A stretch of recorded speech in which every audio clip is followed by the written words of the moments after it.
அஸ்ஸலாமு அலைக்கும் வரஹ்மத்துல்லாஹி வபரகாத்துஹு. புகழ் அனைத்தும் ஏக இறைவனாகிய அல்லாஹ் ஒருவனுக்கே உரித்தாகட்டும்.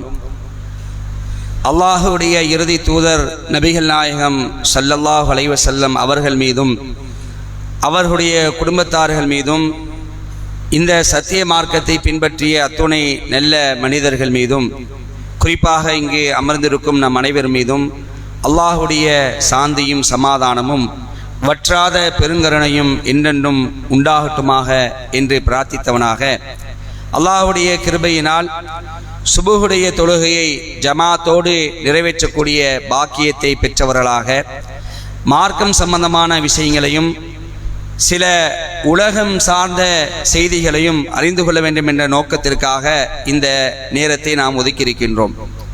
கண்ணியத்திற்குரிய சகோதரர்களே, இன்றைய தினம் ஆகஸ்ட் 15ஆம் தேதி 78வது சுதந்திர தினத்தை நாம் இந்த இந்திய மக்கள் கொண்டாடக்கூடிய இந்த வேளையிலே, இந்த நேரத்திலே இந்த இந்தியா சுதந்திரம் அடைவதற்கு நம்முடைய முன்னோர்கள் எப்படி பாடுபட்டார்கள், அவர்கள் சிந்திய இரத்தத்துடைய மதிப்பு என்ன, அவர்கள் எப்படியெல்லாம் தியாகம் செய்தார்கள் என்ற செய்திகளை இந்த நேரத்தில் நாம் நினைவுபடுத்துவதற்கு கடமைப்பட்டிருக்கின்றோம். அன்புக்குரிய சகோதரர்களே, இந்த இந்தியாவை அடிமைத்தனம் செய்வதற்கு, இந்த இந்தியாவை கைப்பற்றுவதற்கு அன்றைய காலத்தில் நிறைய நாட்டை சேர்ந்தவர்கள் இந்தியாவை நோக்கி படையெடுத்து வந்தார்கள். ஆரம்பத்திலேயே சில இஸ்லாமிய மன்னர்கள் அவர்களை ஓட ஓட விரட்டினார்கள். அது ஒரு தனி வரலாறு. அதே நேரத்தில் 17ஆம் நூற்றாண்டுல ஆங்கிலேயர்களுக்கு மிகவும் சிம்ம சொப்பனமாக இருந்தது மாவீரர் திப்பு சுல்தான். அவருடைய அந்த வீரதீர காரியங்கள்லாம் யாராலும் மறுக்க முடியாது. ஆனால் இன்றைக்கு அது மறுக்கப்படுகிறது. திப்பு சுல்தானுடைய அந்த வரலாறை டிவியில ஒளிபரப்பு செய்யக்கூடிய நேரத்தில் அது ஒரு அந்த அந்த அந்த அந்த நிகழ்ச்சிக்கு முன்னாடி ஒரு விதை போடுவாங்க. என்ன செய்வாங்கன்னா, இது ஒரு கற்பனை காவியம் அப்படிம்பாங்க. இது ஒரு கற்பனை அப்படின்னு சொல்லுவாங்க. ஏன் அப்படி சொல்ல வராங்கன்னா, இது உண்மை, நீங்க நம்பிராதீங்க அப்படிம்பாங்க. ஆனா உண்மை அதுவானா அப்படி கிடையாது. அன்புக்குரியவர்களே, இந்த தேசத்துடைய விடுதலைக்காக போராடினதுல மகாத்மா காந்தி அவருடைய பங்கு அளப்பெரியதுதான். அந்த மகாத்மா காந்தி அவர்களே சொல்லக்கூடிய ஒரு ஸ்டேட்மெண்ட் என்ன சொன்னா, இந்த இந்திய சுதந்திர போர் திப்பு சுல்தானுடைய தலைமையில அன்றைக்கே நடந்திருந்தால் இந்த இந்தியா எப்பவுமே என்ன செஞ்சிருக்கும், அன்றைக்கே விடுதலை அடைஞ்சிருக்கும் அப்படின்ட்டு ஒரு ஸ்டேட்மெண்ட் கொடுக்கிறாரு மகாத்மா காந்தியடிகள். அப்ப அந்த அளவுக்கு ஆங்கிலேயர்களுக்கு சிம்ம சொப்பனமாக விளங்கியது திப்பு சுல்தான். அன்றைக்கே அவனை துப்பாக்கியால் எதிர்கொண்டவர், பீரங்கிகளால் எதிர்கொண்டவர். அவர் பயன்படுத்திய அந்த சாதனங்கள்லாம் இன்றைக்கும் அமெரிக்காவில் இருக்கக்கூடிய நாசா விண்வெளிகளத்துல பாதுகாக்கப்பட்டிருக்கு. அதனுடைய ஓவியங்கள்லாம் வரையப்பட்டிருக்கு என்ற வரலாற்று செய்தியை நம்ம பார்க்கிறோம். அன்புக்குரியவர்களே, இப்படி திப்பு சுல்தான் ஆங்கிலேயருக்கு எதிராக வீரதீரமாக போராடிய வரலாறும் உண்டு.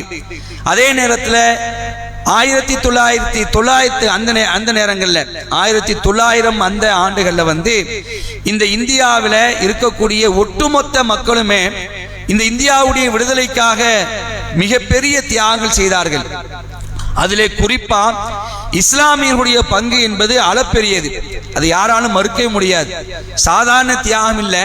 இன்னைக்கு நாம் இந்த சுவாச காற்றை, இந்த சுதந்திர சுவாச காற்றை இன்னைக்கு நாம் அனுபவித்துக் கொண்டிருக்கிறோம் என்று சொன்னால், அன்றைக்கு நம்முடைய இஸ்லாமியர்கள் செய்த தியாகம், அதனுடைய விளைவாத்தான் இன்னைக்கு நாம் என்ன செஞ்சிருக்கிறோம், இந்த சுவாச காற்றை, சுதந்திர சுவாச காற்றை அனுபவித்துக் கொண்டிருக்கிறோம். அன்புக்குரிய சகோதரர்களே, அதாவது காந்தியடிகள் ஒரு பக்கம் ஆங்கிலேயர்களை எதிர்ப்பதற்காக அகிம்சை வழியில் அவர் போராடுறார். இன்னொரு இடத்துல நேதாஜி சுபாஷ் சந்திர போஸ் வெள்ளையன் எந்த ரூட்ல வரானோ அதே ரூட்ல நாம என்ன செய்யணும், அவனை விரட்டணும்.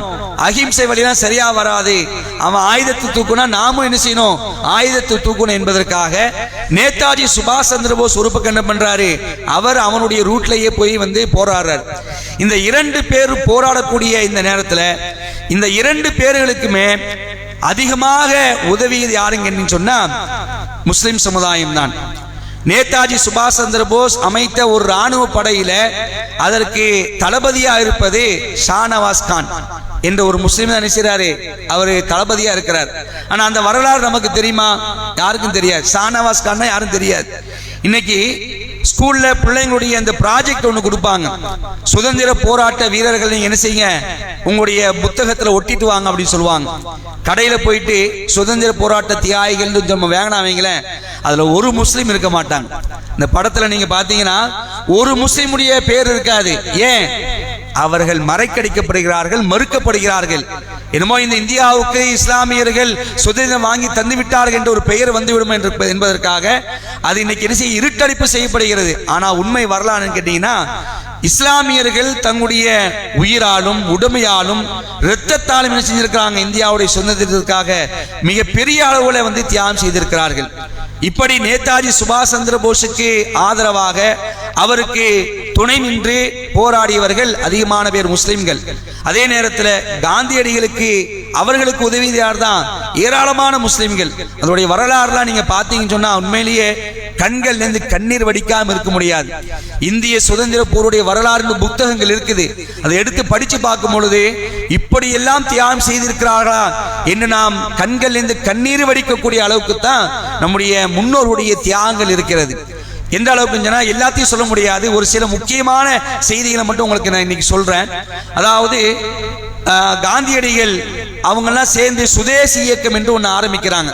வெள்ளையன் இடத்துல நம்ம வியாபாரம் பண்ணக்கூடாது, நாமளே சுயராஜ்யத்தோடு நம்ம நிற்கணும் என்பதற்காக சுதேசி இயக்கம் என்று ஒன்று ஆரம்பிக்கிறாங்க. இங்க தமிழ்நாட்டில் இருக்கக்கூடிய வாவு சிதம்பரனால அதுக்கு என்ன செய்றாங்க, முன்னெடுக்கிறாங்க. ஒரு கப்பலை நாம வாங்கணும், கப்பலை நாமளே ஓட்டணும் அப்படின்னு ஒரு முடிவுக்கு வராங்க. நாமளே வியாபாரம் பண்ணணும் அப்படின்னு சொல்லிட்டு. அப்ப கப்பல் வாங்குவதற்கு போதிய பொருளாதாரம் இல்லை. அப்ப கப்பல் வாங்குவதற்கு பொருளாதாரத்தை திரட்டுவதற்காக அன்றைய காலத்தில் இருக்கக்கூடிய தலைவர்கள் என்ன செய்றாங்கன்னா, ஒரு பிரபலமான பத்திரிகை, இந்தியா என்று நினைக்கிறேன், சரியா ஞாபகத்தில் இல்லை, ஒரு பத்திரிகையில டோட்டலா ஒரு அழைப்பு கொடுக்கறாங்க, வசூல் செய்யறாங்க. இப்படி நாம சுயமா தொழில் செய்யணும், சுதேசியத்துக்காக ஒரு கப்பலை வாங்கணும் என்று என்ன செய்யறாங்க, ஒரு முடிவு பண்ணி வசூல் பண்ண ஆரம்பிக்கிறாங்க. அப்ப ஆரம்பிக்கக்கூடிய நேரத்தில் கப்பல் வாங்குவதற்காக வந்த மொத்த தொகை எவ்வளவு தெரியுமா? மொத்த தொகையே 213 ரூபா காலானா தான் வந்துச்சு. மொத்த தொகையே 213 ரூபா காலானா. இதை வச்சு என்ன செய்ய முடியாது, எந்த கப்பலே வாங்க முடியாது. அந்த நேரத்துல ஒருத்தர் கொடுக்கிறாரு பாருங்க, 2 லட்சம் ரூபாய் கொடுக்கிறாரு. அன்னைக்கு 2 லட்சம் ரூபாய் இன்னைக்கு என்ன பல 1000 கோடி மதிப்பு. தூக்கி கொடுத்தான் ஃபக்கீர் முகமது ராவுத்தர் என்று சொல்லக்கூடியவர். அந்த வரலாறு நமக்கு தெரியுமா? கப்பலை ஓட்டிய தமிழன் வாவு சிதம்பரனார். அது யாருக்கும் தெரியாம இருக்காது. ஆனா அந்த கப்பலை வாங்கி கொடுத்தது யாரு, நம்ம பிள்ளைங்களுக்கு தெரியுமா? தெரியாது. இந்த கப்பலை வாங்கி கொடுத்தவர், அந்த கப்பலுக்காக ஒட்டுமொத்த பொருளாதாரத்தையும் கொடுத்தவர் யாரு? ஃபக்கீர் முகமது ராவுத்தர்.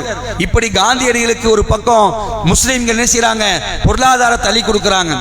இன்னைக்கு இருக்கக்கூடிய ஜமால் முகமது காலேஜ் இருக்கா திருச்சியில, ஜமால் முகமது காலேஜ், அந்த அதனுடைய நிறுவனத்தை காந்தியடிகள் வராங்க, வசூல் பண்றதுக்கு வராங்க, பொருளாதாரத்தை கேட்க வராங்க. அந்த நேரத்தில் அந்த ஜமால் முகமது என்ன பண்றாரு, பிளாங்க் செக்க கொடுக்கிறார். பிளாங்க் செக்க கூட எவ்வளவு வேணாலும் போட்டுக்குங்கிறார். இந்த வரலாறு யாருக்காவது தெரியுமா? யாருக்கும் தெரியாது. மறக்கடிக்கப்படுகிறது, மறுக்கப்படுகிறது. அதே நேரத்தில் சுபாஷ் சந்திர போஸ் அவர் ஒரு பக்கம் செய்றாரு, இவங்களுக்காவது அகிம்சை போராட்டம் தான், காசு பணம் அவ்வளவு தேவைப்படாது. ஆனா சுபாஷ் சந்திர போஸ் ஆயுதத்தை ஏந்தி போராடுறாரு, அதுக்கு நிறைய காசு வேணும். அப்ப அவர் என்ன பண்றாரு, அவர் என்ன செய்றாரு, நாடு ஃபுல்லா போய் வசூல் பண்றாரு. நேதாஜி சுபாஷ் சந்திர போஸ் ராணுவ படைக்காக வசூல் செய்யக்கூடிய நேரத்தில் நம்ம தமிழ்நாட்டை சேர்ந்த ராமநாதபுரத்தை சேர்ந்த அமீர் ஹம்சா என்று சொல்லக்கூடிய ஒரு என்ன பண்றாரு, ஒட்டுமொத்த பொருளாதாரத்தையும் தூக்கி கொடுக்கிறாரு. அவங்க வாப்பா ரொம்ப சுதந்திர வேட்கை உள்ளவர் போல.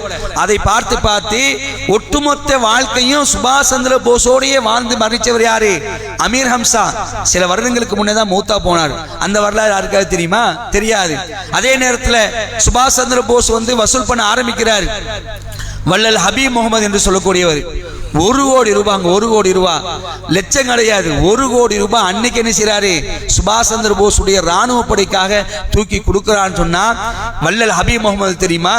ஃபக்கீர் முகமது ராவுத்தர் தெரியுமா? ஏன் இன்னைக்கு தேசிய கொடி நம்ம கையில வச்சிட்டு இருக்கிறோமே, இந்த தேசிய கொடியை வடிவமைத்தது யாரு அது நமக்கு தெரியுமா? சுரையா ஃபக்ருதீன் தியாப்ஜி என்று சொல்லக்கூடிய ஒரு முஸ்லிம் பெண்மணி தான் இந்த தேசிய கொடியை உருவாக்குறாங்க. அந்த வரலாறு நமக்கு தெரியாது.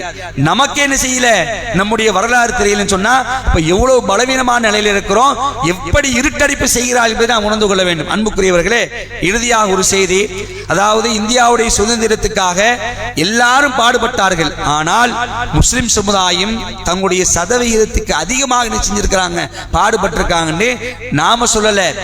ஒரு வரலாற்று ஆசிரியர் சொல்கிறார், இல்லஸ்ட்ரேட் வீக்லி என்ற ஒரு பத்திரிகையில அவர் குறிப்பிடுகிறார். குஷ்வந்த் சிங் என்று சொல்லக்கூடியவர், அவர் சொல்றாரு, இந்தியாவுடைய சுதந்திரத்துக்காக முஸ்லிம்கள் தங்களுடைய விகிதாச்சார அடிப்படையை காட்டிலும் அதிகமாக என்ன செஞ்சிருக்கிறாங்க, அவங்க தியாகம் பண்ணிருக்கிறாங்க. அவருடைய தியாகத்தை நாம் மறுக்க முடியாது என்று என்ன செய்யறாரு, அவர் தோலுரித்து காட்டுகிறார். அதாவது ஆலிம்கள் இருக்காங்க இல்லையா, ஆலிம்கள் கூட களமிறங்கி இருக்கிறாங்க. ஆலிம்களும் இந்த சுதந்திர போர்ல களமிறங்கி இருக்கிறாங்க. ஒவ்வொரு பள்ளிவாசல்லையும் சுதந்திர வேட்கையை ஊட்டி இருக்கிறார்கள். ஜும்மாக்கு வரக்கூடியவர்களுக்கு, பள்ளியில குழுமக்கூடியவர்களுக்கு, அந்த முஸ்லிம்களுக்கு நம்ம எப்படியாவது சுதந்திரம் வாங்கணும், ஆங்கிலேயர்களை விரட்டணும் என்பதற்காக உலமாக்கள் பிரச்சாரம் செய்திருக்கிறார்கள் பள்ளிவாசல்ல உட்கார்ந்து கொண்டு. அதனால என்ன பண்ணிருக்கிறான் வெள்ளையன், பள்ளிவாசலை வச்சு நீ பிரச்சாரம் பண்ணுவேன் என்று சொல்லி உத்தரப்பிரதேசத்துல ஒரு இடத்துல அந்த பள்ளிவாசலுக்குள்ளேயே போய் என்ன பண்ணிருக்கிறான், அங்கு பிரச்சாரம் பண்ணி கொண்டிருக்கக்கூடிய அந்த மக்களை, இஸ்லாமியர்களை காக்கை குருவியை சொல்வது போல சுட்டு தள்ளிய வரலாறு இன்னைக்கு இருக்குது. அந்த மக்களுடைய அந்த இரத்த கரையெல்லாம் சுவர்களில் படிந்து போயிருக்கிறது. அந்த பள்ளிவாசல் இன்றைக்கு தொல்லியல் துறையில பாதுகாக்கப்பட்டிருக்கு. அந்த பள்ளிவாசலுடைய பேர் என்னது, ஹூன் மஸ்ஜித், ஹூனி மஸ்ஜித். ஹூன்னா என்னது, இந்தியில வந்து ரத்தம், இரத்தக்கரைப்பட்ட பள்ளிவாசல். இந்த வரலாறு யாருக்கு தெரியும், மறைக்கடிக்கப்படுகிறது. அன்புக்குரியவர்களே, அப்ப இந்த நேரத்தில் நாம் இதையெல்லாம் நினைவுபடுத்திக் கொண்டு மக்களுக்கு சொல்லணும், இஸ்லாமியர்கள் நம்ம இந்த இந்திய நாட்டுக்கு அந்நியர்கள் கிடையாது, இவர்கள் பிரிவினைவாத இல்ல.